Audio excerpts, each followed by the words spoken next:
আপনি ফেসবুকে content monetization পেয়েছেন কিন্তু কোনো প্রকার ইনকাম পাচ্ছেন না, স্টোরি, ছবি কিংবা রিলসের মধ্যে আপনি ইনকাম পাচ্ছেন না। এখন কিভাবে আপনি ইনকাম পাবেন বেশি বেশি সেটা দেখাবো। যদি ইনকাম টোটালি না পান তাহলে আজকের ভিডিওটি আপনার জন্য খুবই গুরুত্বপূর্ণ। প্রথমে আপনাদের ফেসবুকে আসবেন, ফেসবুক প্রোফাইল অথবা পেজ যেখানে আপনি মনিটাইজেশন পেয়েছেন ওইটাতে আপনি সুইচ করবেন।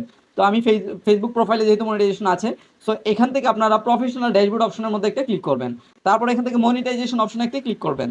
দেন বন্ধুরা এখান থেকে আপনারা কন্টেন্ট মনিটাইজেশনে ক্লিক করবেন। এরপর আপনাদের সামনে এরকম ইন্টারফেস শো করবে। এখানে দেখতে পাচ্ছেন আমার যে ইনকামটা সেখানে কিন্তু তারা দেখাচ্ছে। তো আপনি যেটা করবেন এখান থেকে এই যে দেখতে পাচ্ছেন সেটিংস আইকন, এই সেটিংস আইকনের মধ্যে একটা ক্লিক করবেন। দেন এখান থেকে আপনি কন্টেন্ট মনিটাইজেশন সেটিংস নামক একটা অপশন দেখতে পাচ্ছেন, এইখানে একটা ক্লিক করবেন। এখানে ক্লিক করার পর ভিউয়ার্স আপনাদের সামনে এরকম একটা ইন্টারফেস শো করবে, allow ads to be shown on your public content. আপনি যে কন্টেন্টগুলো পাবলিক করছেন সেগুলোতে ইনকাম কি করবে তারা দিবে, যদি আপনার এখানে এইভাবে থাকে, যদি এটা অন করা থাকে।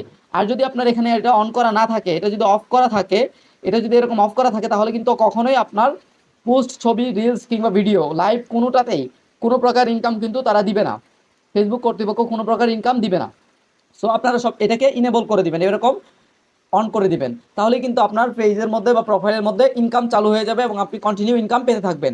তো ভিউয়ার্স আজকের ভিডিওটি ছিল মূলত এতটুকু। ভিডিওটি আপনাদের কাছে কেমন লেগেছে গুরুত্বপূর্ণ মতামত জানাতে ভুল করবেন না এবং এরকম আরও নিত্য নতুন টিউটোরিয়াল ভিডিও পেতে চ্যানেলটি সাবস্ক্রাইব করে রাখুন। আসসালামু আলাইকুম।